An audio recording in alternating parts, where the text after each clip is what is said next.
দৈনিক দিন প্রতিদিন পত্রিকার উদ্যোগে ৫০ নং ওয়ার্ডে ঈদ সামগ্রী বিতরণ করলেন হাফেজ মোহাম্মদ আবু বক্কর পারভেজ।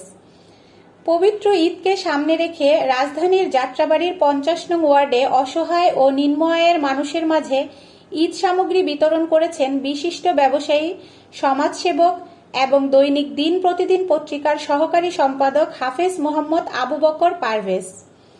শনিবার ১৪ মার্চ যাত্রাবাড়ির ৫০ নং ওয়ার্ডের অন্তর্গত চন্দনকোঠা কমিউনিটি সেন্টারে আয়োজিত এ কর্মসূচিতে এলাকার প্রায় ২ শতাধিক পরিবারের মাঝে ঈদ সামগ্রী বিতরণ করা হয়।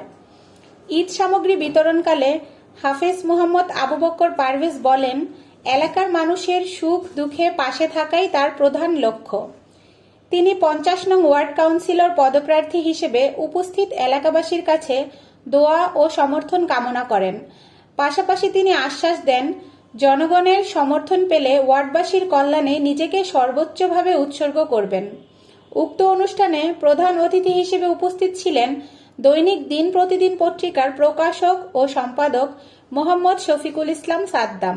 বিশেষ অতিথি হিসেবে উপস্থিত ছিলেন এলাকার পঞ্চায়েত কমিটির সর্দার মোহাম্মদ আনোয়ার হোসেন।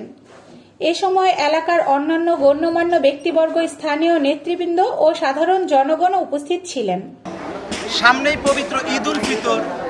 ঈদ আনন্দ যেন শুধু কিছু মানুষের মধ্যে সীমাবদ্ধ না থাকে, আমাদের আশেপাশের অসহায় এবং দরিদ্র মানুষের মুখেও যেন একটু হাসি ফুটে, সেই ছোট চেষ্টা থেকেই এই আয়োজন আরও সুন্দর হবে। তাহলেই আমাদের এলাকা আরও মানবিক হবে। আমি সকলের কাছে দোয়া চাই, মহান আল্লাহ পাক যেন আমাদের সবাইকে মানুষের পাশে থাকার তৌফিক দান করেন। আপনাদের সকলকে আন্তরিক ধন্যবাদ।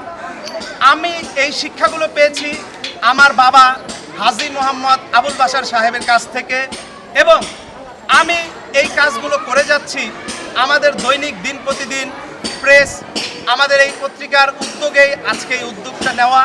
আপনারা সকলে আমার জন্য দোয়া করবেন, আমি যেন আমাদের এই এলাকার সকলের পাশে মিলেমিশে একসাথে থাকতে পারি, সকলের কাঁধে কাঁধ মিলিয়ে আমরা আমাদের এই ওয়ার্ডকে, ৫০ নম্বর ওয়ার্ডকে নেক্সট লেভেলে নিয়ে যেতে পারি, উন্নত একটা এলাকা হিসাবে পরিণত করতে পারি। আপনাদের সকলকেই ধন্যবাদ।